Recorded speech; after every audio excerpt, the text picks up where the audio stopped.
Hey everyone, welcome to our deep dive. Today we're tackling something a lot of you have been asking about. How to build a positive mindset. We've got your notes, tons of great questions about self-talk, gratitude, even dealing with those inevitable setbacks. Yeah, it's a topic that resonates with everyone. It really does. So ready to unlock some practical techniques, get some actionable advice? Absolutely. Let's dive in. And it's interesting, building a positive mindset. It's not some magical overnight transformation.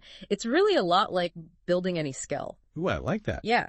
It takes practice, dedication, just like if you were learning a musical instrument or a new language. You got to put in the reps, right? Uh-huh. Consistency is key. Exactly. Now, in your notes, you mentioned some key habits for building that positive mindset. Yeah, absolutely. And we'll unpack these a bit more in detail, but just to give you a taste, think about things like gratitude practices, being mindful, and really harnessing that power of positive self-talk. Oh, yeah. Self-talk. That was a big one in the notes. Yeah. That voice in our heads, right? It can be brutal. How much does that actually influence our overall mindset? It's huge. I mean, that inner dialogue, it has a profound impact on how we feel, how we behave, how we see the world. Imagine just for a moment someone constantly putting you down, criticizing you. Oh, draining. Right. It's exhausting. It's demoralizing. But now imagine someone who's always in your corner, cheering you on, offering support. Okay, yeah. Much better feeling. Right. That's the difference between negative self-talk and positive self-talk. One just fuels negativity, limits you, while the other, it fuels your confidence, it fuels your motivation, it helps you grow. So powerful. Okay, that makes total sense. But how do we actually flip the script? Yeah. How do we change that negative self-talk, especially when we've been doing it, maybe for a long time? Got any examples? Yeah, absolutely. So let's say you make a mistake. Something doesn't go as planned. Negative self-talk, that sounds like, ugh, I'm so useless. I always mess things up. Oh, we've all been there. Right. Good. It's so self-defeating. Now, how can we reframe that? Positive self-talk might sound something like, okay, this didn't go exactly how I wanted it to, but what can I learn from this? What can I do differently next time? Ooh, I like that. You've shifted from self-criticism to a growth mindset. Yeah, it's like hitting the reset button instead of this self-destruct. Exactly. Now, speaking of shifting gears, you also asked about staying positive when, life throws those curveballs. Challenges are inevitable, right? How do we deal with setbacks and keep that positive mindset? That's where a technique called reframing comes in. It's really powerful. It's kind of like, turning those lemons into lemonade. Oh, that. But for your thoughts. So imagine for a second you're preparing for a big presentation, right? Okay. You've put in the work, you're ready, and then it totally bombs. Doesn't go as planned. Well, the worst feeling. The worst, right.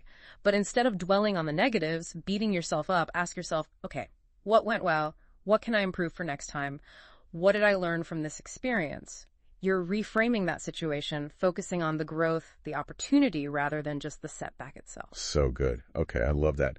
And it actually reminds me, earlier we touched on gratitude practices, which was something else you were curious about.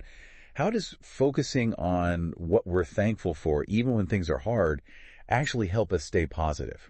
Gratitude, it's like a superpower. Seriously. I love that analogy. It shifts our focus from what's wrong, what's missing, to what's good, what's right in our lives. And you know what? Even when things are tough, and we all have those moments, there's always something to be grateful for. Always. Always. It could be something as simple as, a sunny day. Good cup of coffee. Yes. A good cup of coffee, the support of loved ones, a delicious meal. It's those little things. So important. So for someone listening who wants to actually work on cultivating that sense of gratitude, how can they integrate that into their daily life? What are some practical tips? Yeah, it's about making it a habit, right? Right. So one thing you could try is keeping a gratitude journal. Just take a few minutes each day to jot down things you're grateful for. Or maybe make it a point to express thanks to others more often. Even a simple thank you can go such a long way. Absolutely. Don't overthink it. It doesn't have to be complicated. Even just taking a moment to really savor a delicious meal, or just appreciating a beautiful sunset, Yeah. These little things can make a big difference. It's about noticing those little sparks of joy. Absolutely. Now, you also specifically mentioned mindfulness in your notes. How does that play into building a positive mindset? So mindfulness, it's about being present in this moment, right here, right now, without judgment. It's like hitting the pause button on that constant stream of thoughts, worries, to-do lists, and just observing them without getting swept away. Easier said than done. Right? Especially in our busy world. But, I mean, So much value in that. Now, you also asked about resilience, which, goes hand in hand with this. How does mindfulness actually help us become more resilient, better able to bounce back from those tough situations? Mindfulness, it gives you that space between your thoughts and your reactions. Oh, interesting. Yeah, it allows you to observe those negative emotions, those difficult thoughts, without being consumed by them. And it's not about ignoring them or pretending they're not there, but it's about choosing how you respond. That's so powerful. Yeah. Okay, this is all fantastic advice. So much good stuff here. But if someone's just starting out, they're just beginning to cultivate a more positive mindset, where's a good place to start? What's step one? Honestly, start small. Okay. Trying to change everything at once, it's a recipe for overwhelm, and then people give up. Right. Wow. Pick one or two habits, like maybe practicing gratitude or reframing negative thoughts. Start there. Okay. I like that. And most importantly, be kind to yourself. Building a positive mindset, it's a journey, not a race. There are going to be good days and not so good days. Absolutely. Celebrate your progress along the way.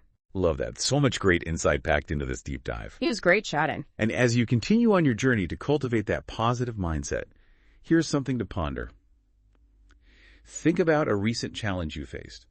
How could you have reframed that situation to see it in a more positive light? Until next time.